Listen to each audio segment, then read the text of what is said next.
Salom Joybox obunachilari, bu safar mana shu 3 ta smartfonni sizga obzor qilib beraman. Demak, har bitta parametr bo'yicha bir-biri bilan taqqoslab ko'ramiz va 2025-yil, 26-yilda qaysi model bizga eng aktual va eng to'g'ri kelishini birgalikda bilib olamiz. Joyboxda yangilik, mana shu turgan 3 ta smartfondan bittasini o'zingizga yoqqanini bepulga olish imkoniyatingiz bor. Ya'ni sizga sovg'a qilib yuboramiz. Demak, konkursga start berganmiz va bu konkursda siz o'zingizga yoqqan smartfondan bittasini yutib olish imkoniyatingiz bor. Demak, shartlar juda ham oddiy. Shunchaki Joyboxda mana shu YouTube hamda Instagram sahifalariga obuna bo'lib qo'yasiz va YouTube'dagi mana shu videoning ostida qaysi smartfonni yutib olmoqchi bo'lganingiz va nimaga aynan o'sha smartfonligini yozib qoldirsangiz bas. Bu videoni do'stlaringizga yuborib qo'yishni unutmang. Qanchalik ko'p yuborib qo'yadigan bo'lsangiz, yutish imkoniyatingiz oshadi yoki sizni eng yaqin do'stingiz yutib olishi ham mumkin. Smartfonimiz g'olibini 18-dekabr kuni Instagram sahifamizda aniqlaymiz. Hammaga omad tilaymiz. Demak, oldimda Redmi Note 14 Pro Plus, Honor X9D hamda Samsung A56 smartfonlari qani bugungi bahsimizda ko'ramiz, qaysi smartfon o'zini eng zo'r tarafdan ko'rsatar ekan. Qani ketdik. Videoni komplektatsiyadan boshlaymiz. Ko'rib turibsiz, Redmi Note 14 Pro Plus komplektatsiyasi juda ham boy. Ichidan har doimgidek chexol, 120 vatli tezkor quvvatlagich, USB-C ga USB-A shnuri hamda sim kartalarni ochish uchun slot joylashtirilgan. Honor X9D komplektatsiyasi deyarli xuddi shunaqa. Ichidan chexol, qo'llanmalar, 66 vatli tezkor quvvatlagich, USB-A ga USB Type-C shnuri hamda ko'rib turganingizdek Yandex Plus uchun promokod qo'shib berilgan. Samsung A56 komplektatsiyasi juda ham kamtar. Smartfonning o'zi qo'llanma hamda Type-C ga Type-C shnuri o'zi joylashtirilgan. Komplektatsiya borasida mana shu ikkita smartfonimizni g'olibda hisoblasak bo'ladi, chunki komplektning ichida hamma kerakli narsalar joylashtirilgan. Samsungimizda esa aytganimdek juda ham kamtargina. Smartfonimizning tashqi ko'rinishi bo'yicha ma'lumot bersam, ko'rib turganingizdek bir-biridan juda ham chiroyli, o'ziga yarasha stiliga ega har bitta smartfon. Shuning uchun kelinglar, korpus qismi bo'yicha plyus va minuslarini sizga aytib o'tsam. Note 14 Pro Plus smartfonimiz o'ziga yarasha stilga ega, H sifatida qilingan, orqa qismi ekokojadan tayyorlangan, juda ham yoqimli, ko'zga ham juda ham zo'r ko'rinadi. Kameralar joylashuviga e'tibor bering. Bu smartfonimiz IP68 himoyasiga ega. Bu chang va suvlardan umuman qo'rqmaydi degani, qo'shimchasiga yon ramkalari metalldan ishlangan. Honor X9D smartfonimiz tashqi ko'rinishi bunda ham juda ham chiroyli. Orqa qismi ekokojadan tashkil topgan, ranglar kombinatsiyasi ham tilla rang bilan juda ham zo'r kelishgan. Mana bu kamera joylashuvlariga e'tibor bering o'zgacha. Bu smartfonimiz IP69 himoyalanish standartiga ega. Juda ham ko'p blogerlarda ko'rdingiz buni juda ham qattiq crash testlardan o'tkazishdi, lekin shunda ham sog' qolib xizmat qilishni davom etdi. Faqatgina yon ramkalari bunda plastikdan tashkil topgan.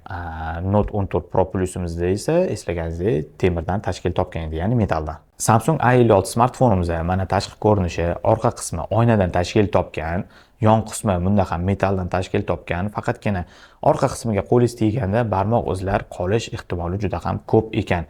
Yon qismida ovoz ko'tarish tushirish hamda blokirovka tugmasi joylashtirilgan. Bu smartfonimiz IP67 himoyalanish standartiga ega. Xolos ham keladigan bo'lsak, Honor smartfonimiz korpus qismi bo'yicha oldinlagan, chunki IP69 himoyasiga ega, atiga 193 gram anchagina yengil. Faqatgina yon ramkalari bunda plastikdan tayyorlangan, metalldan tayyorlangani juda ham yaxshi bo'lardi, lekin og'irligi oshgan bo'lar edi. Ana endi smartfonlarimizning displey qismi bo'yicha gaplashamiz. Note 14 Pro Plus smartfonimiz AMOLED 667 dyuymga ega, maksimal chastotada 120 Hz da yangilanadi hamda maksimal yorug'ligi 3000 nitgacha yetadi.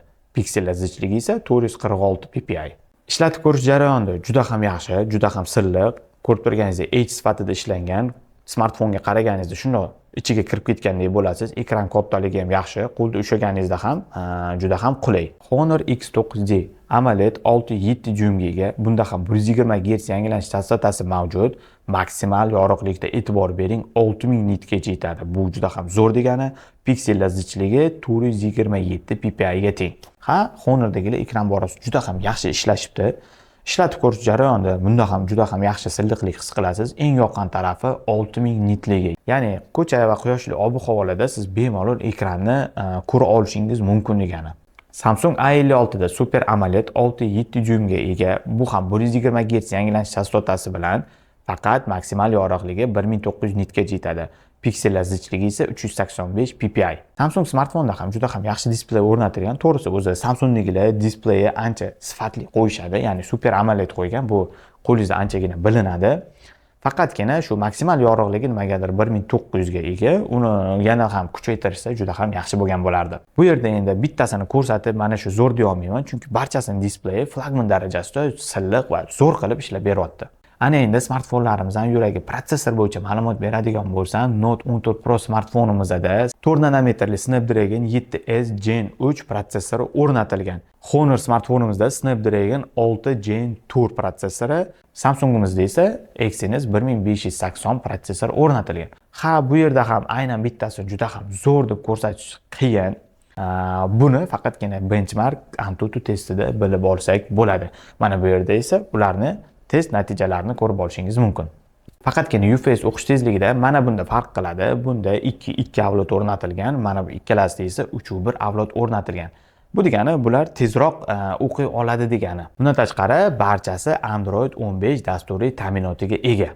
Ana endi smartfonlarni kamerasi bo'yicha solishtirish vaqti yetib keldi. Note 14 Pro Plus'imizda 200 megapikselli kamera joylashtirilgan, Honor'imizda 108 megapikselli hamda Samsung'imizda 50 megapikselli kamera joylashtirilgan. Ultra keng burchakli kamera 14 Pro Plus'imizda 8 megapiksel, Honor'imizda 5 megapiksel, Samsung'da esa 12 megapikselli joylashtirilgan. Makro kadrlarni olish faqatgina mana shu ikkita smartfonda kamera joylashtirilgan ekan. Honor'imizda esa unday kamera mavjud emas.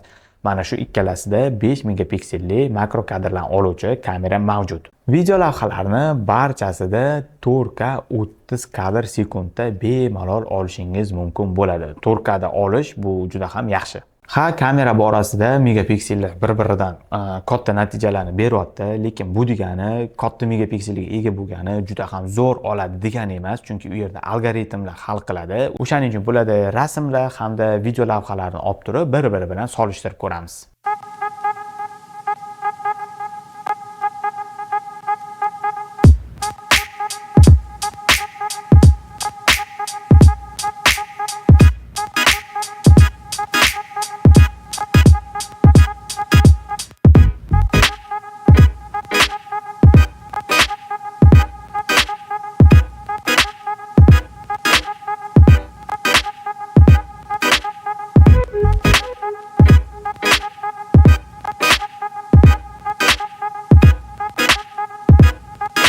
Kamera bo'yicha solishtirib o'zingiz ko'rdingiz, sifati bir-biriga juda ham yaqin, juda ham katta tanqidga ega bo'lgani umuman yo'q. Video lavhalar bo'yicha, rasm lavhalar bo'yicha o'zingiz solishtirib ko'rdingiz, bir-biriga umuman yo'l bermayapti. Hammasi o'ziga yarasha sifatga ega bo'lgan kamera joylashtirilgan.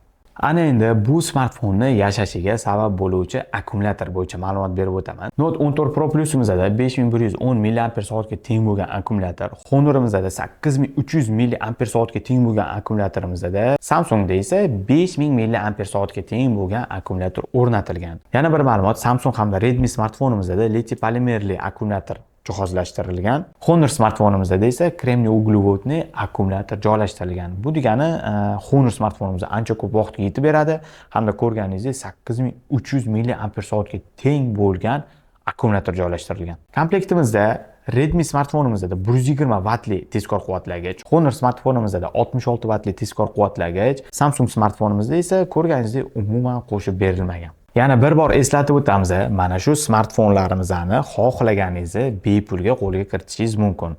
Yuqorida aytilgan shartlarni bajarasiz va o'zingizga yoqqan smartfonni olsangiz bo'ladi.